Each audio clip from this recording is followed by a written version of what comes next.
welcome to the full review of the Redmi Note 10 Pro or Pro Max depending on where you are. We're super excited to get our hands on this because within this price range, this year 2021, this might be the best phone in terms of what features you get for the price you're paying for it. So let's begin by talking about the overall build quality and design on this. Now we've been using this for about a week, and after that it does feel pretty premium in hand. Now the Onyx Black does have a plastic back, but the plastic does not feel very cheap in hand. It does feel like a very premium phone. Even the look to it is pretty premium.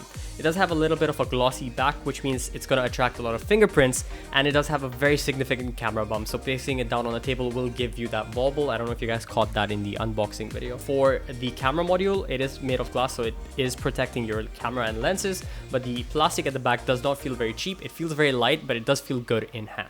Another thing that's pretty interesting is the water and dust resistance. It is IP53 certified, which is the first in this price range, I think, to get that sort of certification. So dust and light water splashes or sweat wouldn't really damage this phone. It is protected to a certain extent. Another thing on this is the side mounted fingerprint sensor. Few people were concerned and confused about why they have that. To me, honestly, a physical button does feel quicker and it responds a lot faster than you get with a under display fingerprint sensor. I do like a dedicated fingerprint sensor, and this has that, works pretty well. You have the expandable storage with that SD card slot. Even though you get 128 gigs, you can expand further on that with an SD card, so that's pretty great as well. Now moving on from the back to the front, the display on this is one of the key winners, I would say. Like, one of the best things about the Redmi Note 10 Pro is going to be that display. The display on this is an AMOLED display, 6.67 inch with HDR10 and 120Hz of refresh rate.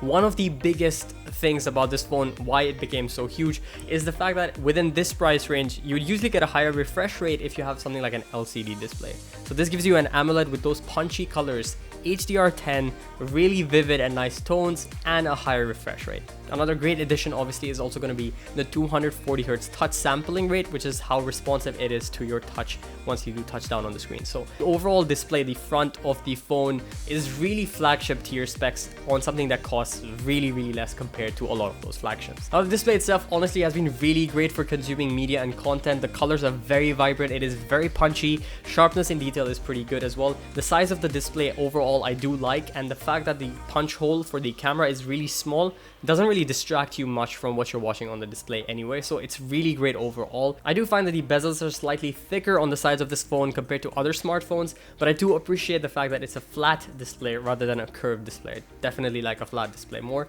So overall the display on this really top notch. Very happy within this price range that we're getting an AMOLED display with 120Hz refresh rate and a good touch sampling as well as HDR10. Next, let's take a look at the speaker system. During the unboxing and first impressions, I found that it is a dual firing speaker system. Very impressive as well. The sound quality was quite nice. Listening to music on this, obviously I can't show you the copyrighted music, but listening to music on this, pretty nice. You have very nice and rich mids and highs. The low end, the bass, is where it's kind of lacking. It's not very impressive in the bass department, but overall, for a stereo sound system, it works really well. Even in things like gaming, if you don't want to put on earphones and play with them, definitely the stereo system on this is very impressive, and overall the sound system on this is also very impressive for watching content, movies, videos, whatever it may be. Very good speaker system overall. Apart from that, obviously you still have the 3.5mm headphone jack, so you can connect your earphones or headphones, or even connect it to speakers if you really want to. I really do like that as well, the fact that you maintain that if you don't want to use Bluetooth, especially when it comes to things like gaming, you don't want a little bit more of a latency with Bluetooth. Using a connected headphone or earphone system really works well when you're gaming as well. So moving on to the processor on this is where it kind of lacks a little bit compared to the other flagship tier specs on this. The processor here is an 8nm Snapdragon 732G, which is a lower tier processor from Qualcomm. It's not terrible, alright? It's a pretty decent processor for the price you're paying for it, obviously, but compared to everything else, obviously this is where it lacks a little bit. You can't get that high intensive gaming if that's what you're looking for. A couple of people asked us to try out PUBG, and that's what I did. I tried it for the first time ever on a smartphone. Usually we do Call of Duty or Fortnite or whatever, but I tried out PUBG. First game, 16 kills, and we won the game. Chicken dinner, winner. So it was a pretty good gaming experience. It wasn't terrible. Coupling that with the sound, like I said, playing it with the sound was pretty good as well. I put on headphones eventually, but overall the gaming experience pretty good with the Snapdragon. It's a pretty decent gaming experience. You can get away with gaming on this, but don't expect craziness just when you look at the touch sampling and the refresh rate and think you're going to get a great experience, because the processor is sub-tier, I guess. Moving on from that to the battery performance, the battery has been surprisingly really good on this. It isn't as big as previous generations. It's a 5020 milliamp hour battery. Works pretty well. You get a pretty decent charge. You can go from 0 to 50% in battery in about 30 minutes of charging with the included 33 watt fast charger. I do notice that because of the 120 Hz, it drains a little bit quicker, but even with gaming and using the camera a lot, I was able to get a pretty decent battery life and screen on time out of this. So not a very terrible battery performance, and the fact that you can speed charge it, really great as well. Next, we're taking a look at the UI to this, the software, which is the MIUI 12. This is running based off of Android 11, a skin from Xiaomi on top of this. The same skin you find in the Xiaomi series, the Mi 10T, the Mi 11 series. So it feels and looks exactly the same. Performance is really good. It has been optimized overall really well for these devices.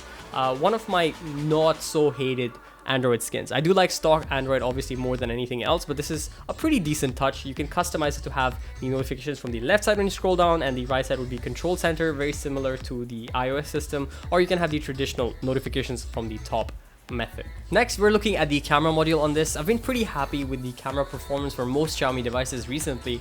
They've been coming out with great stuff, but this is a 108 megapixel camera, so it's getting the flagship tier down to the mid-range budget range. So the main sensor is the 108 megapixel, which works pretty well. You've got sharp details, nice HDR control, and overall the image, the punchiness and colors do look very nice. It's not very oversaturated, so you get nicer, pleasant looking realistic tones. When you shoot a regular image with the main lens, which is 108 megapixels, it does downscale that down to preserve space and to give you a smaller file size. But if you shoot at the 108 megapixel, you maintain a lot more detail if you want to crop in or whatever not later. So the main sensor works really well, nice colors and everything. The ultra wide, which is the 8 megapixel sensor, is pretty good as well in well lit conditions. That has to be mentioned. The distortion control is the same as most Xiaomi devices we've seen recently, but the colors and the HDR works pretty well in well lit conditions. I do find that both lenses do over sharpen a tad bit. I'm not a huge fan of over sharpening, but the image overall, if you look at it from far away, does look pretty good in well lit conditions. You then do have the tele macro lens. I'm a huge fan of this lens on the Mi 11 as well.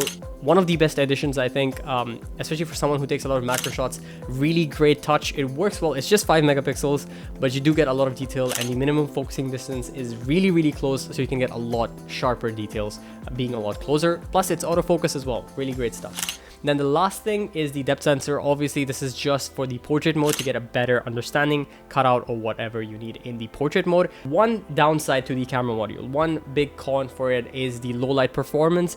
Unless you're using the night mode, the images don't turn out very good. They aren't terrible either, but they won't turn out really great compared to the daylight photos. Daylight photos look absolutely stunning. Next, for the video, it goes all the way up to 4K 30 FPS. Image performance is very good in the video mode. Comparing 1080p footage to the 4K footage, you can clearly see 4K looks a lot better. The colors, the edge separation, sharpness, and all that looks a lot better in 4K as well. 1080p seems to over sharpen it a little bit more than I like, but yeah, overall video performance pretty decent in well lit conditions. Like I said, night mode not that great for the video side of things either. So if you're in well lit situations, you're gonna get really good results out of this. So all in all, what do we think about the Redmi Note 10 Pro? Honestly, it's just March 2021, and this has kind of set the benchmark for what budget mid-range smartphones can do. It's given us pretty much everything from the flagships at the budget mid-range price range, the AMOLED display with 120Hz refresh rate, 240Hz touch sampling. We've got HDR10 built into the display, dual speaker system, fast side-mounted fingerprint sensor. You get a 108 megapixel camera, 4K video at 30 FPS, tele macro. It's just overall a really great device with a big battery life. So you really can't go wrong if you're looking for a budget or mid-range smartphone. So the Redmi Note 10 Pro, in my opinion, is going to be the benchmark for budget